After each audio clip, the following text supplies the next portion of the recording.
Hello and welcome to yet another session of The Mayor of Casterbridge. We were going through chapter by chapter the theme and summary and the story, of course, of this novel. Here in this part of our novel, we see Elizabeth decides to live with Lucetta. The next important point: Henchard asks Elizabeth not to leave him, and Elizabeth's final departure. Now, Elizabeth Jane is one character in this novel who is tangled somehow between other characters. She doesn't know sometimes how her future is going to take course. She is entangled with Farfrae. She also loves her foster father, Henchard. Her mother had passed away. So all these things have victimized her but tremendously in this novel, though the entire focus by and large is on Michael Henchard. Elizabeth Jane, however, by an accident, uh, calls on Lucetta in a graveyard where she was paying a visit to her late mother, and both Lucetta and Elizabeth Jane come to each other very closely, and Elizabeth Jane decides to live with Lucetta. Of course, Lucetta forwards the proposal. Now, one day, Elizabeth Jane asks for permission to her father, Michael Henchard, and Michael Henchard immediately agrees.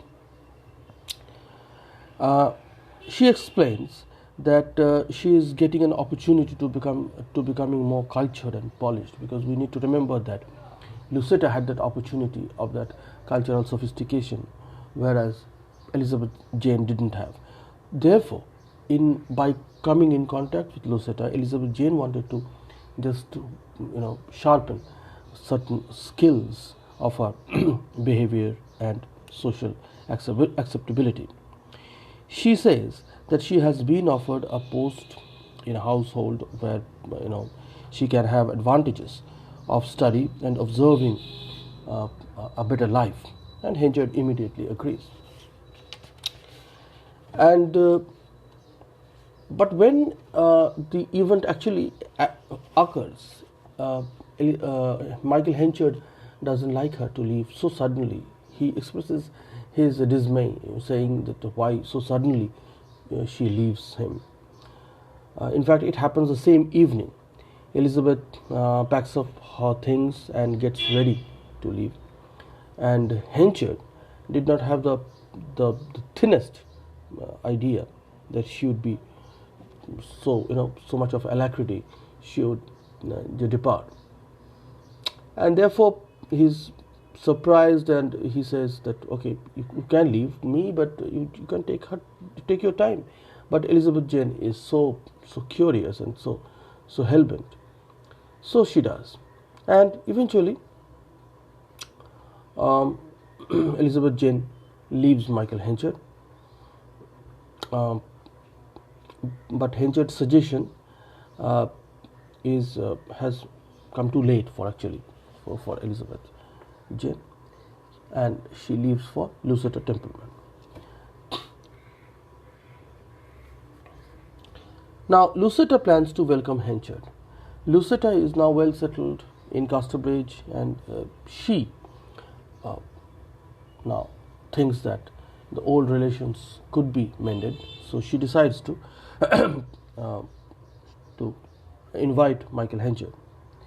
Actually, a rich aunt who has just passed away, a rich aunt of hers has left a good proportion of her wealth to Lucetta, and Lucetta has become recently a very prosperous lady. The main objective of her, of her coming to Casterbridge, is actually to find Henchard back, because we need to remember that both Henchard and Lucetta once were pledged to marry, but then circumstances were not quite favorable, so the plans didn't materialize. And Henchard has also been feeling very lonely recently, uh, so Lucetta decides to meet Henchard. But Lucetta cannot receive Henchard. Why? Because soon Henchard calls at Luceta's house in order to meet Luceta, but is told by the servant that Miss Templeman, that is Luceta, is busy at that time and should not be happy to receive him. Maybe it is possible some other day. And this answer was so depressing. This is another stroke of, you can say, luck or fate, because it was not supposed to happen at that time, but it did happen, and it didn't go down very well with Henchard. And next, almost to coincide this event, Farfrae comes and meets Luceta. Farfrae comes in search of Elizabeth. So it so happens, it happens so fast that when Luceta is expecting Henchard, she actually ends up receiving Farfrae. And in the course of their dialogue, Luceta learns that Henchard is no longer an affectionate or very warm man to Elizabeth. Anyway, so one day, therefore, Luceta sends Elizabeth out of the house on some purpose, and quickly writes a message to Henchard urging him to come and meet her that day, because Elizabeth now will be in the house. A little later, however, there is a knock on Luceta's door. Luceta thinks that the visitor is none other than Henchard. Who else can it be? But she finds absolutely a different stranger, and that is Farfrae. So Farfrae is the visitor.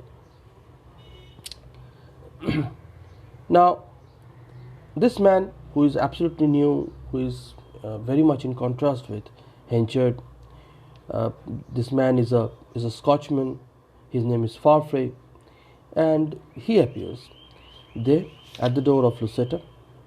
The visitor, that is Farfrae, says that he has come there for certain other purpose, actually to meet Elizabeth, but now he is facing Luceta. Then Farfrae, we also see that Farfrae and Luceta both come very close to each other. Actually, the visit is very significant. You see, this visit by Farfrae is simply the result of Henchard's permission to meet him, to meet Elizabeth, in case of he feels inclined to court her. So that is how the story progresses. And then they start conversing, both Luceta and Farfrae. The conversation seems to be going quite right, and Luceta feels a different affection in her heart for Farfrae. So both start brewing a certain kind of relationship between themselves. Now, Elizabeth Jane doesn't have any clue to the fact that she has missed an opportunity of meeting Farfrae, and that was very crucial in the story. And she even cannot guess that something was hotting up between Luceta and Farfrae. Now, meanwhile, there comes a new agricultural equipment. One day, Luceta and Elizabeth, from their window, find a crowd quite thronged around their house, and they were very curious about certain kind of vehicle or equipment, and they both decide to go out and just check out. And when they arrived, they saw certain kind of vehicle, and they learned that the vehicle was a new agricultural machine, a corn drill. They call it corn drill, and corn drill is basically is a time-saving machine which spreads or sows the seeds almost it does mechanically, and it does quite evenly around the field, and it just saves time of people who used to just scatter them all by hand. So it's a new invention, and it was industrial. It's a kind of industrial revolution. It is a result of industrial revolution, and therefore it was quite nice to watch. And then Henchard meets Elizabeth and Lucetta. Few moments actually after, Henchard turns up at the place, and he greets Elizabeth Jane. Elizabeth introduces him to Lucetta, being totally ignorant that both are quite well known to each other. Henchard then begins to criticize the agricultural mission and says that it is most unsuited there, you see. Henchard also says in a whisper to Lucetta that you refused to see me the other day when I came to meet you in response to your message. Then Farfrae's meeting with the two women. Henchard leaves the house, and Farfrae happens to come there. He praises the agricultural machine and says that it will revolutionize things. And Farfrae had always shown that scientific spirit. He was a very innovative man. Farfrae also informs Lucetta and Elizabeth that it was he who recommended that the machine should be obtained for use. Now, this unexpected meeting with Farfrae, gives birth to a certain doubt in Elizabeth's mind. It somehow, appears to Elizabeth that Farfrae and Lucetta are already quite well known to each other, and she therefore becomes extra cautious in observing their behavior. One day when Lucetta returns home, after having gone out for some time, Elizabeth sees a flush on Lucetta's cheeks. This flush is a clear indication to Elizabeth that Lucetta has made Farfrae. So, of course, this is quite a reason to disappoint Elizabeth. Now, Lucetta has her own history, her own past. The night Lucetta feels very uneasy, next morning she is feverish. And at breakfast time, she tells Elizabeth that there is something weighing on her mind, something which is bothering her. She then directly tells Elizabeth. What does she say? She tells her the entire past. The gist of Lucetta's narrative is that at one time she was in love with a certain man, and she wanted to marry him, but that now she is in love with another man, and therefore she doesn't know what to do. Lucetta asks Elizabeth what a lady in such a condition do, and Elizabeth Jane says that, well, she is unable to settle the case of this kind. However, Elizabeth Jane does perceive that Lucetta has in some way been speaking about herself. So therefore the things start complicating between the characters. Then Farfrae's one more visit. Farfrae now begins his paying visits quite regularly, and becomes obvious to Elizabeth that his purpose in coming there is not to meet her but to meet Lucetta. That is something that complicates things, of course. After observing Farfrae's interest in Lucetta and Lucetta's also affection for Farfrae, Elizabeth Jane is now convinced of this position, and she also begins to understand the meaning of the story which Lucetta has narrated to her. Now the things become, because when Lucetta told her the story, she of course didn't name herself. She told the story only in disguise. But now the disguised characters are coming to surface. One day, Henchard visits Lucetta when Elizabeth is absent from the house, and he tells Lucetta that he is now ready to marry her and that she should fix a date for the purpose. But Lucetta expresses her unwillingness. Why? Because Lucetta has already given her heart to somebody else. Henchard feels surprised, of course, because Henchard thought that Lucetta was his old love and therefore should very much spring to that idea of marriage. He reminds her that she came to live at Casterbridge entirely for his sake, because there couldn't be any other reason.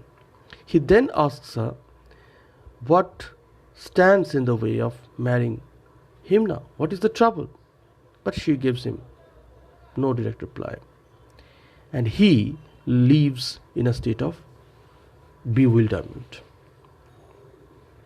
When he is gone, Lucetta says to herself in a tone of determination that she is desperately in love with Farfrae and that she will pay absolutely no heed to her promise.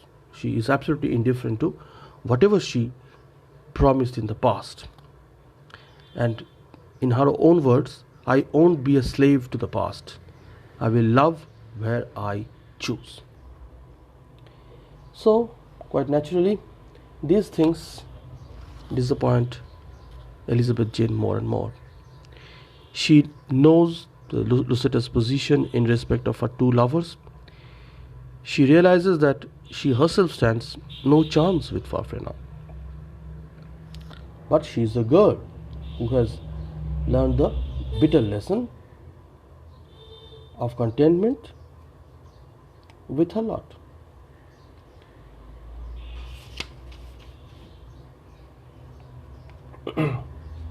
But here, when Elizabeth Jane experiences so much, he becomes a little more realistic.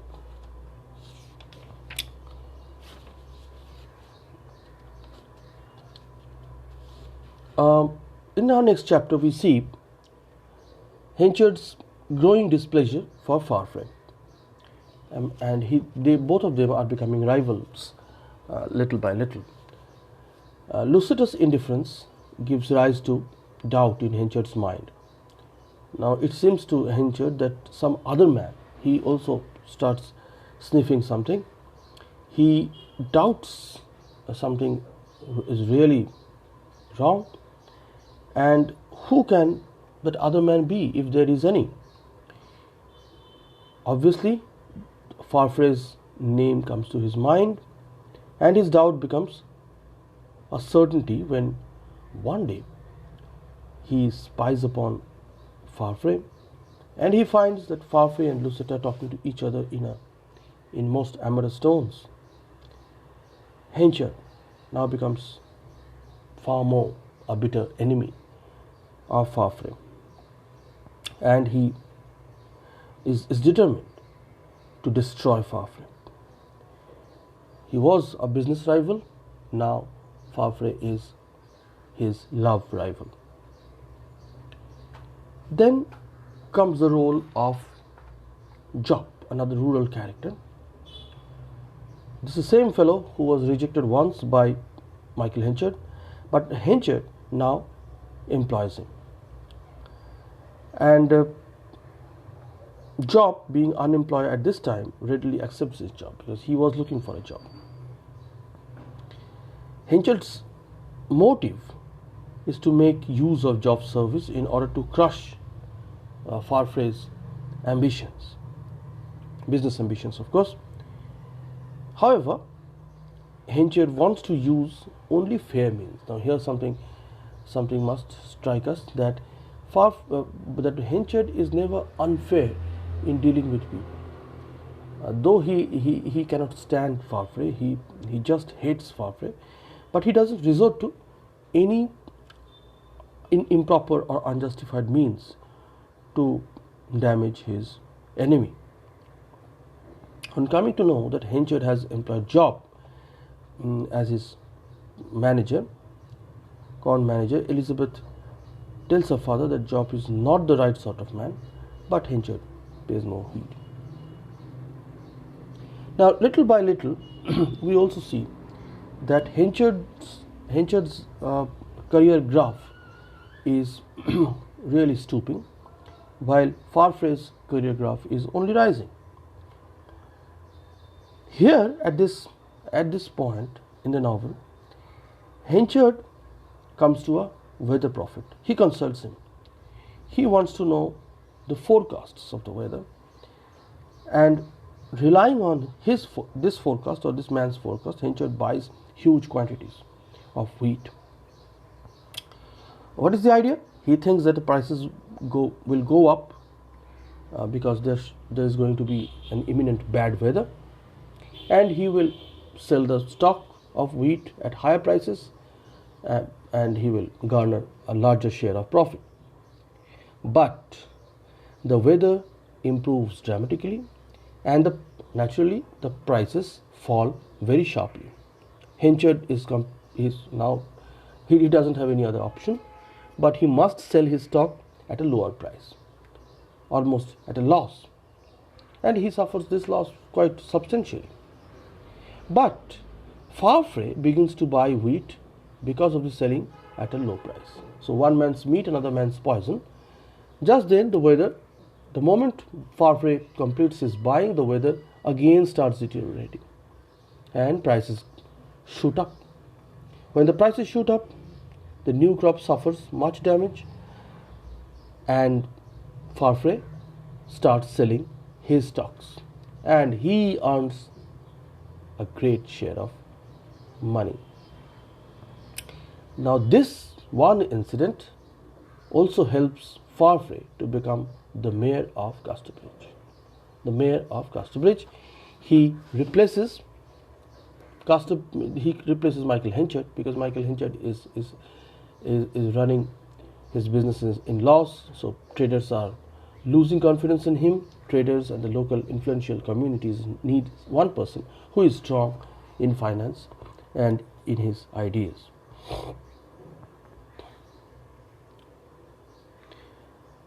But Henchard is an impatient man. This impatience and impetuosity is a hallmark of his character. If he could wait for a few more days, perhaps he wouldn't have sustained such a great loss. But he did.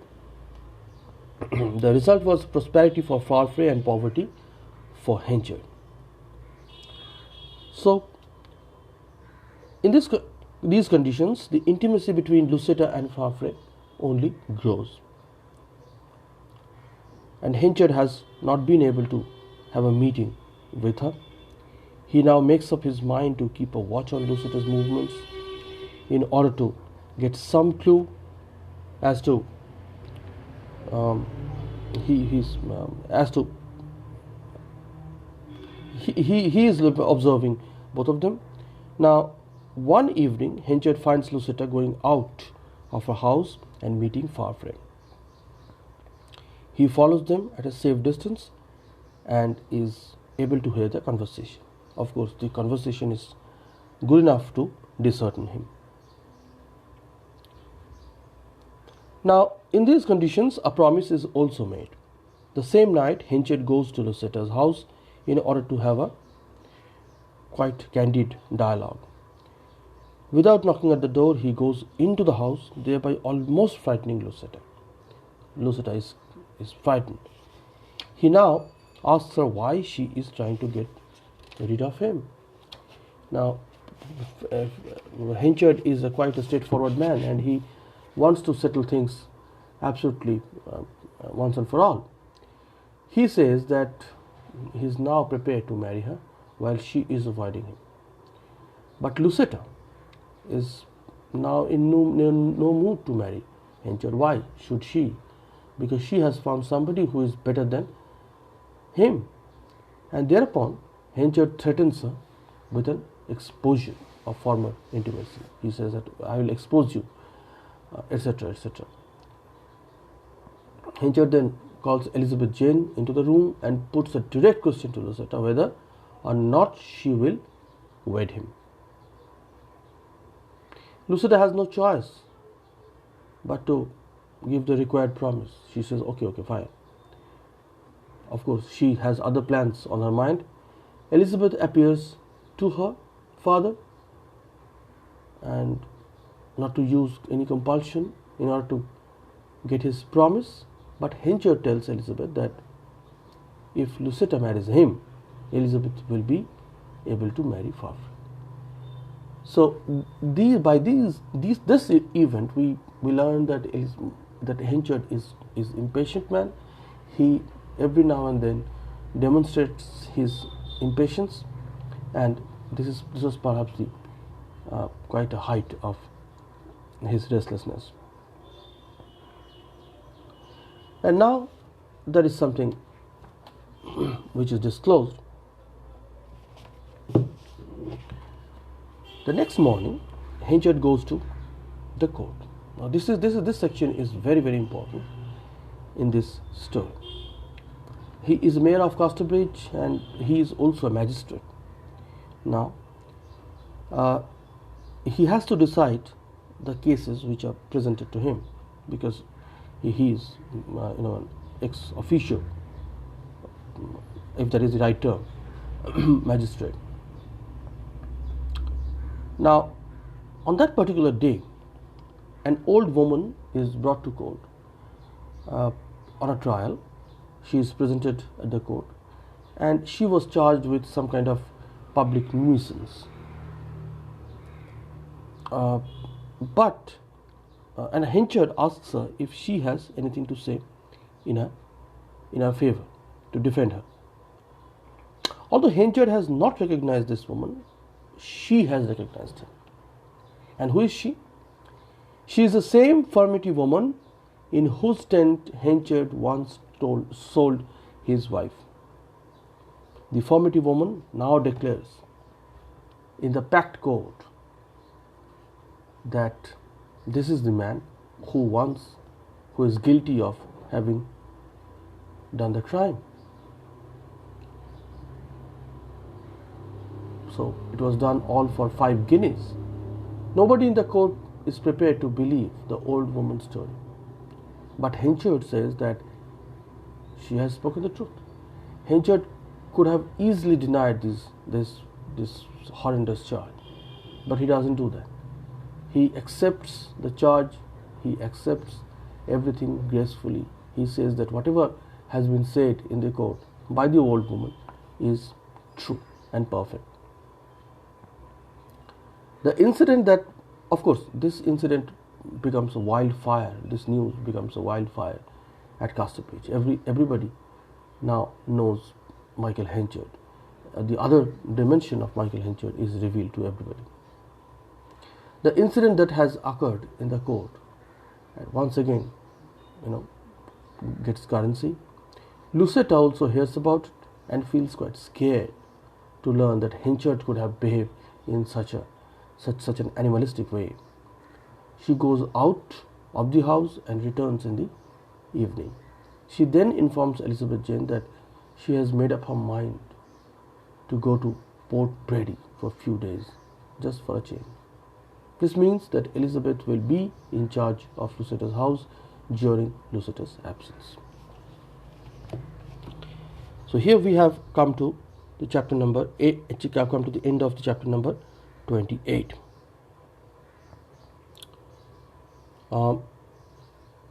This is the end of this session. In our next session, we'll try to analyze few more chapters. Thank you.